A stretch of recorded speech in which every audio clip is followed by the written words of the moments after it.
Magandang gabi sa lahat. First of all, I'd like to say thank you. Dumating kayo ngayong gabi. Alam mo nyo, isang taon tayo halos, ilang buwan tayo nagsama para meron tayo itaguyod na kandidato pinaniniwalaan natin. Sa puso natin, alam mo natin, siya ho ang nanalo. Pero siyempre ako naman, alam naman natin, siguro panong umpisa talagang pinlano na yan na hindi pa nalumin sa ating kandidato dahil masyadong marami alam ang ating man of the hour. So para ngayon, I don't think I have to introduce him any further kasi halos isang taon natin siya kasama even when we started Baisug. Kasama na natin siya, kilala natin siya lahat. Ang Pilipino, ang abogado, ang tunay na senador ng bayan at Baisug, Attorney Vic Rodriguez. Mabuhay ang Baisug! Magandang gabi. Nakikinggan ko yung background, si Placido talaga. Tinutulad tayo kay Donald Trump. Yung background na yan ay kay Donald Trump. Ang pagkakaiba lang namin ni Donald Trump, bagaman pareho tayong nanalo, si Donald Trump ay naiproklama. Balik, maraming salamat. Magandang gabi sa inyo lahat. Hindi pa huhuli itong ating ginagawa. Alam naman ninyo that after the election, ako'y agad-agad na tumungo sa Netherlands, sa The Hague, hindi lamang upang makapiling ang napakapayak at very emotional birthday celebration ng ating pinakamamahal na Vice President Inday Sara Duterte. Kung hindi binanggit ko po ito, long time ago, nung tayo nag-file ang ating candidacy, sinabi ko na that regardless of the outcome of the election, manalo man tayo o manalo, ako'y sadyang tutungo ng Davao upang magpasalamat kay Pangulong Rodrigo Roa Duterte. Subalit, alam naman nating lahat na sinalbahe ang ating Tatay Digong, kaya lamang hindi ko kinikilala yung anumang distansya o anumang layo. Kanya ako ay tumungo din agad-agad sa Netherlands, sa The Hague.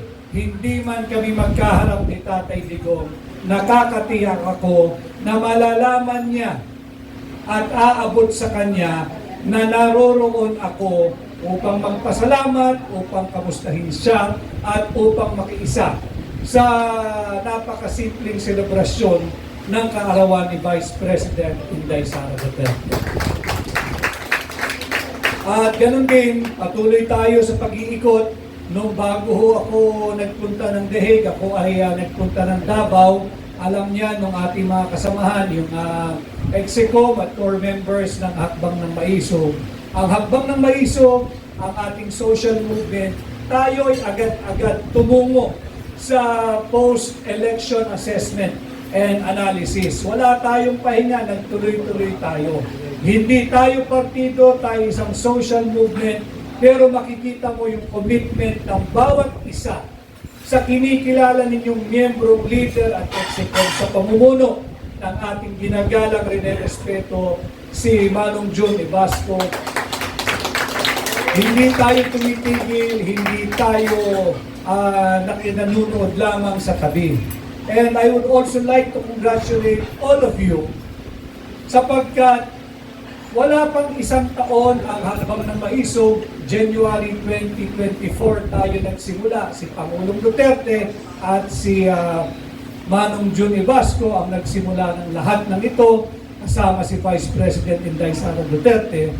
Wala pa mang isang taon, kayo ay nagkaroon na ng kandidato para senador noong October of 2024. At matapos ang isang taon, noong May 12, 2025, wala pang 2 taon ang Hakbang ng Maisog nakapag-produce na kayo ng isang senador. Subalit hindi lang talaga tayo papayagang maproklama at paupuin ng korap na administrasyon ito. Kaya dito natin makikita if this will be some sort of a measurement, if this will be of any measure. I would like to congratulate each and every one of you sapagkat naipakita natin na malakas ang ating samahan, malakas ang ating organisasyon, meron tayong tamang direksyon at nasa panig natin ang higit na nakararaming mamamayang Pilipinas. Ang gabing ito ay para sa inyong lahat. Ang payak na uri ng pasasalamat, hindi lamang ng inyong lingkod, kundi ng buong Executive Committee ng Hakbang ng Maisog. Nandyan si Manong John, naririto ako, nariyan din si Yusek Pen and all others. Itong gabi ay para sa inyo aming pagkilala, sa inyong paghihirap, sa inyong malasakit, sa inyong pagpupunyagi, sa inyong sakripisyo, at hindi naman tayo nabigo sa ipinakita ninyong trabaho. Nabanggit din kanina ni Manong John na patuloy yung aming pagpaplano, ating higit pang palalakasin ang ating samahan, ang ating social movement, ang ating organisasyon, kasama siyempre ang ating Vice President Inday, at ganun din si Mayor Baste ng Davao. Alam mo ninyo, maraming mangyayari na riyan nakaamba yung huwad na impeachment complaint. Sinisimulan na yung impeachment court pagdating ng July, pagkatapos ng SONA. Marami tayong babantayan. Alam ko lahat kayo busy, lahat tayo busy. Araw-araw sa ating pamumuhay, makapag-uwi ng kita, makapagbigay ng pagkain sa hapagkainan ng bawat pamilya natin. Subalit, alam ko rin na hindi naman ninyo makakalimutan. Nais ko lang ipaalala pa ulit-ulit na meron pa tayong higit na malaking misyon. Maipauwi natin dito sa Pilipinas si Tatay Digong. Bagamat tayo ay nagsasagawa ng ganitong fellowship at Thanksgiving, nakikita ko kanina yung ating simpleng pagkain. Sa paningin ng maraming tao, simple yan. Pero kung ikaw ang Pilipinong inilagak ng sarili mong gobyerno, pinagtraidoran, at inilagak ka dyan sa ICC Detention Center sa The Hague, itong mga pagkain, ito ang namilis ni Tatay Digong. Correct! Kanya, huwag kayong sinabi kanina ni Manong John, let us all keep the fire burning, let us continue fighting, at hanggat may mga api sa likuran, nariyan ang Hakbang ng Maisog. At kami naman na nagagabay sa inyo bilang mga leaders ninyo, kayo ang aming inspirasyon. Hindi namin kakayanin ito, hindi naman kami magiging maisog ng kami-kami lang. Kami ay naririto, nagbibigay ng payo, ng gabay, ng direksyon, dahil nararamdaman namin ang inyong commitment. At napakaganda, napatunayan natin itong May 12, 2025, itong midterm election. Napatunayan natin na hindi kinakailangan ng bilyong piso o daang milyong piso para lumahok sa isang halalan at para manalo. Napatunayan yan ng Hakbang ng Maisog, pinatunayan nyo yan. Na kahit pala, salat tayo sa pananalapi, basta't nagtulong-tulong, hindi natin maramdaman ang kakulangan natin ng materyales. Basta't magkakasama tayo, kaya nating itawid, kaya nating harapin ang anumang pagsubok. At congratulations din sa ating lahat, sapagkat nung tinanggap ko ang hamon na pamunuan ang tunay at maisog na oposisyon, sinabi ko ito doon sa ating organizational meeting diyan sa Abad Santos na hindi ninyo ako mapapasayaw, hindi ako kakanta bagamat magaling akong kumanta.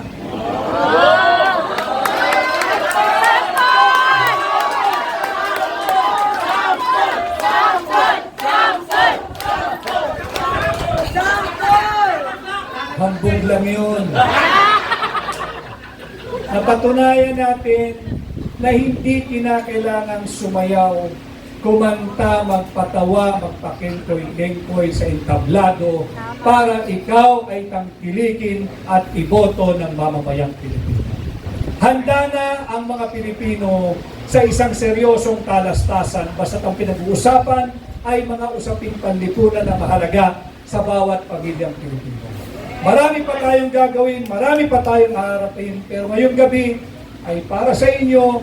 Break muna tayo, enjoy kayo ng ating payak na hapunan, and I also would like to enjoy your company. Hindi natin nagawa nung kampanya sapagkat napaka-busy ng lahat, organized dito, organized doon, lipat-lipat, at syempre, sa lahat ng ating mga kasamang vloggers, maraming salamat sa inyo. Napatunayan niyo muli na hindi kinakailangan ng mamahaling advertisement sa telebisyon. Hindi na kailangan yan. Hindi na kinakailangan yung mga anyag na mga propagandista. Hindi na kinakailangan yung magagandang commercial. Hindi na kinakailangan yung daan-daang milyong piso. Sapagkat nakita naman natin yung may mga naglalakihang billboard, isinuka ng sambayan ng Pilipinas. At malaking bahagi ng ating natamo, ng ating tagumpay, ng hakbang ng maiso dahil sa inyo, sa inyong pagla-live every time na may activity tayo, sa inyong commentaries at sa inyong vlogging. Maraming salamat. Tanggapin ninyo ang aking paggalang, ang aking pagrespeto at pasasalamat. At sa inyong lahat, maraming salamat. Marami pa tayong pagsasamahan, marami pa tayong magagandang gagawin. Hindi para sa ating sarili, kung hindi para sa bansa. Itutuloy natin ang ating advokasya, yung transparency, accountability, peace, and security. At bilang panghuli, huwag din tayong susuko na isulong yung no to war at isulong ang kapayapaan. Nakita natin makailang linggo lamang yung 12-day war between Israel and Iran. Maganda, hindi tayo natutuwa na nangyari sa kanila. Subalit, if it's, kung matatawag natin kahit paanong blessing siguro, namulat ang Pilipino na sa gera walang panalo. Itong napipintong armadong sigalot, bunsod ng problema dyan sa South China Sea, na matagal na nating dinidiskurso sa akbang ng maisog. Ni Pangulong Duterte, ng inyong lingkod, pinag-uusapan na natin ito. Higit na tumatak, higit na tumagos sa puso, sa isip, sa diwa ng higit na maraming Pilipino nung nakita nila yung bombahan ng iyayari sa Iran at Israel. At lalong tumatak sa isipan ng mga Pilipino yung ating sinasabi. Hindi natin kaya makipagdigma, lalong-lalo na sa superpower, nuclear power at higanteng kapitbahay na China. Napakalayo natin sa Israel in terms of progress, in terms of prosperity, in terms of military preparedness. Meron silang sinasabing high-tech na Iron Dome air defense system. Tumagos yung missile ng Iran. Imagine niyo tayo, wala tayo kahit 1% na kung anong meron. Air defense ang Israel. Hubad tayo. Higit na tatagos ang missile kapag meron tayong pinasok na digmaan na hindi naman natin interest. Ito ang ating ipamulat sa lahat ng ating makakausap. Ito rin ang magiging direksyon ng hakbang ng maisog. Ating ipamulat, patuloy na panawagan. Dito sa mapang-aping administrasyon ito, hindi natin kinakailangan ang gera. Kinakailangan natin, murang pagkain, yun pa rin.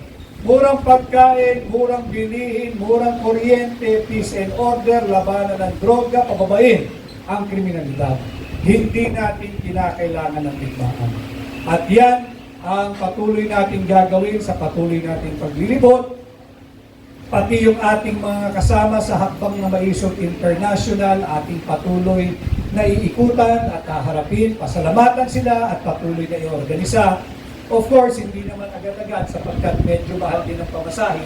At ganun din dito sa loob ng ating bansa. Tayo nanggaling na ng Jensan, tayo nanggaling na sa Cebu, kanina ay nanggaling tayo sa Region 3, ginanap sa Angeles, at ngayon naman dito tayo sa NCR. At magpapatuloy tayo sa Davao nung ating ginawa, I think, 1 week after election, maybe, sa Davao. Immediately after the election, di naman tayo nakaramdam ng pagod, sapagkat alam natin lahat na tayo, kayo ang nagtagumpay, panalo, hakbang na maisog, hindi lang talaga tayo hahayaang maprograma. Subalit, alam natin yan, alam natin ang ating pinapasok bago tayo nagdesisyon, bago natin tinanggap ang hamon. And again, enjoy tayo ngayong gabi, our simple and humble way, but with all sincerity of extending our sincere gratitude to all of you. Maraming salamat. Mahal ko kayong lahat. Mabuhay ang hakbang ng maisog. Magandang gabi. Once again, magbigay-pugay po tayo sa The People's Choice, The People's Senator at ang tinig na hakbang na maisog, Attorney Beng Rodriguez!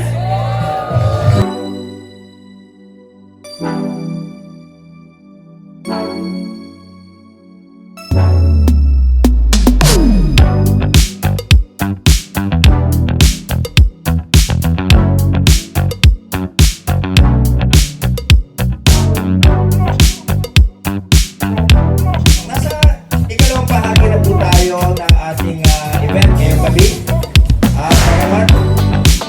Talagang panauwi-pandangan po natin dito ay ang mga vloggers, mga special visitors po natin. Ngayong gabi naman po ay malalaman natin ano po ba ang direksyon ng hakbang na maisog.